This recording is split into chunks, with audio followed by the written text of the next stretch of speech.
Welcome back. अस्सलाम वालेकुम। कैसे हैं आप सब? आई होप कि आप सब लोग बिल्कुल ठीक होंगे। अल्लाह हम सबको अपनी ज़बान में रखे, खैराफियत के साथ, अपनी खुशियों के साथ। मैं ये अफ्तारी के इस तरह से कीमे के समोसे बना के फ्रीज़ कर लेती हूँ और अफ्तारी के टाइम इसको बस निकाला फ्रीज़र से और फ्राई कर लेती हूँ। इस तरह मैं 10-10 दिन के रोज़ों के ये समोसे बना के फ्रीज़ कर लेती हूँ। ये मेरे बच्चों को यही समोसे पसंद आते हैं। मैं अपने समोसे बनाती जा रही हूँ और आज मैं आपसे दिल की बात करना चाहती हूँ, क्योंकि हर साल रमज़ान आता है, हम सब रोज़े रखते हैं, इबादत करते हैं, लेकिन एक कंप्लेन हर घर में सुनाई देती है। इतनी थकन क्यों हो रही है? एनर्जी बिल्कुल ख़त्म हो जाती है। दिन दिन भी बड़ा अजीब सा लगता है। और सच कहूँ, ये सिर्फ आपका मसला नहीं है। बहुत सी औरतें ख़ास तौर पर जो घर संभालती हैं, बच्चों का ख्याल रखती हैं, इफ्तार तैयार करती हैं, वो रमज़ान में सबसे ज़्यादा थक जाती हैं। लेकिन आज मैं आपको एक ऐसा राज बताने वाली हूँ जो शायद सिंपल है, लेकिन अगर आप समझ गए तो इस रमज़ान आपकी एनर्जी बिल्कुल डिफरेंट होगी। वीडियो को एंड तक देखिए और चैनल को लाइक और सब्सक्राइब करना बिल्कुल मत भूलिए। सबसे पहले एक बात समझ लीजिए, रोज़ा आपकी एनर्जी नहीं खाता, गलत रूटीन आपकी एनर्जी ख़त्म करती है। हम क्या करते हैं, सही सहरी में जल्दी जल्दी उठते हैं, कभी सिर्फ चाय पी ली, कभी एक पराठा खा लिया, कभी बिल्कुल दिल नहीं करता तो बस पानी पीकर सो गए। फिर दिन भर बॉडी को फ्यूल ही नहीं मिलता। सोचिए, अगर आप गाड़ी में पेट्रोल ही ना डालें तो वो कितनी दूर चलेगी।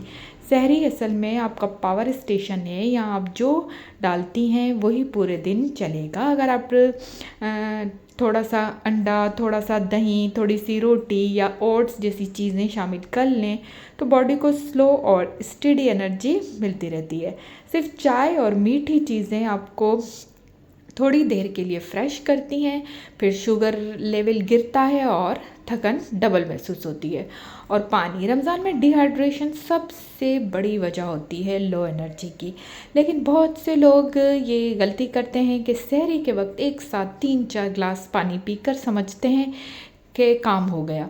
बॉडी को एक साथ इतना पानी एब्जॉर्ब करने का वक्त ही नहीं मिलता। बेहतर यह है कि मगरिब से सहरी तक थोड़ा थोड़ा करके पानी पिया जाए। इससे जिस्म हाइड्रेट रहता है और सर दर्द, चक्कर, वीकनेस कम होती है।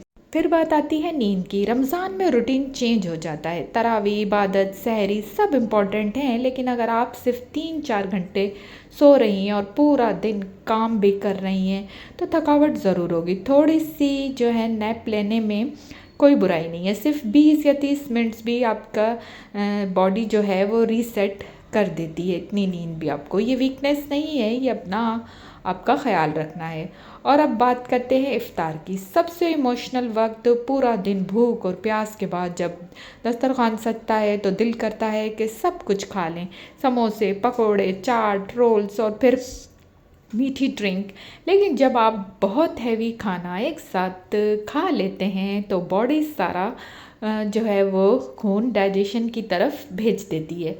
इसका क्या रिज़ल्ट होता है कि मगरिब के बाद इतनी हैवीनेस का कि उठना ही मुश्किल हो जाता है। इतनी हैवीनेस हो जाती है कि मगरिब की नमाज़ पढ़ना ही मुश्किल हो जाता है। रोज़ा खोलने का तरीका बहुत सिंपल और ख़ूबसूरत है। खजूर और पानी से शुरू करें, थोड़ा सा ब्रेक दें, फिर हल्का सा खाना। जब आप अपने पेट पर बोझ नहीं डालते तो आपको नेचुरली एनर्जी महसूस होती है। एक और जो है छुपी हुई वजह है एनर्जी लो होने की, और वो है ओवर थिंकिंग। जी हाँ, ओवर थिंकिंग भी एनर्जी ख़त्म करती है। रमज़ान में हम खुद पर प्रेशर डाल देते हैं कि हर दिन नया मेन्यू, घर परफेक्ट हो, इबादत भी परफेक्ट हो। जब हम हर चीज़ में परफेक्शन चाहते हैं तो जिस्म से पहले दिमाग थक जाता है, और जब दिमाग थकता है तो बॉडी भी साथ जो है वो दे देती है। रमज़ान कंपटीशन का महीना नहीं है, ये सुकून का महीना है। अगर आज आप सिर्फ 2 डिशेस बना सकती हैं तो वो भी काफ़ी हैं। बरकत क्वांटिटी में नहीं, नीयत में होती है। अपने आप को दूसरों से कंपेयर करना बंद करें। सोशल मीडिया पर परफेक्ट दस्तरखान देखकर अपना दिल भराई ना करें। आप अपनी कैपेसिटी के मुताबिक बेस्ट कर रही हैं और यही काफ़ी है। एनर्जी का एक और राज है हल्की सी मूवमेंट।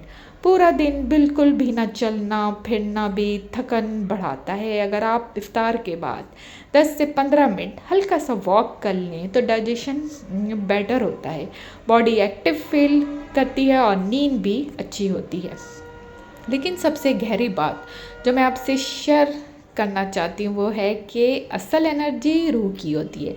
जब दिल मुतमईन हो, जब आप अल्लाह पर तवक्कल करें, जब आप शुक्र अदा करें, तो अजीब सी ताकत महसूस होती है।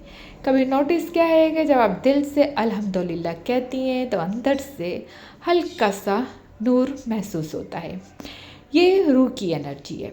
रमज़ान में अगर आप अपने बॉडी को भी ख्याल रखें, बॉडी का भी ख्याल रखें और अपनी रूह का भी, तो आप देखेंगे कि थकन, काम और सुकून ज़्यादा महसूस होगा। हर चीज़ का बैलेंस ही अच्छा लगता है। इस रमज़ान बस इतना याद रखें, सिंपल खाएं, पानी का ख्याल रखें, नींद पर कंप्रोमाइज़ ना करें, ओवर थिंकिंग छोड़ दें और अपने दिल को ज़िक्र से रोशन रखें। आपकी एनर्जी नेचुरली बढ़ जाएगी। तो आज ही डिसाइड करें कि ये रमज़ान थकन वाला नहीं, बैलेंस वाला होगा। आप अपने आप पर अननेसेसरी प्रेशर नहीं डालेंगी, आप अपने बॉडी को सज़ा नहीं देंगी, बल्कि प्यार से ट्रीट करेंगी। मैं तो ये जो मैंने कीमे के समोसे बनाए हैं, अब मैं इनको इस तरह शॉपर में डाल के फ्रीज़ कर लूँगी। ये फिर 10 दिन जो है आराम से रोज़ों में चल जाते हैं। और जब आप अपने आप से प्यार करती हैं तो इबादत भी और ख़ूबसूरत लगती है। और मैं आपसे एक और इम्पॉर्टेंट बात शेयर करना चाहती हूँ। कभी कभी हम जिस चीज़ को फ़िज़िकल वीकनेस समझ रहे होते हैं, असल में वो हमारी इमोशनल फीलिंग होती है। रमज़ान में हम अपने आप से एक्सपेक्टेशंस बहुत बढ़ा देते हैं। मैंने जो है अपने ये समोसे बना लिए और समोसे जो है मैं ये अपना खा के ट्राई कर रही हूँ कि इसमें नमक, मिर्च सब कुछ परफेक्ट है। मैं अपने समोसे खाती हूँ। आप लोग भी अपने जो है वो इसी तरीके से फ्रीजिंग आइटम बना के रख लिया करें, इससे इफ्तार में आसानी रहती है। फिर इसके साथ ही मिलते हैं मेरे अगले व्लॉग में। तब तक के लिए आप सबको मेरा प्यार भरा अल्लाह हाफिज़। और वीडियो अच्छी लगे तो चैनल को लाइक और सब्सक्राइब ज़रूर करें। अल्लाह हाफिज़।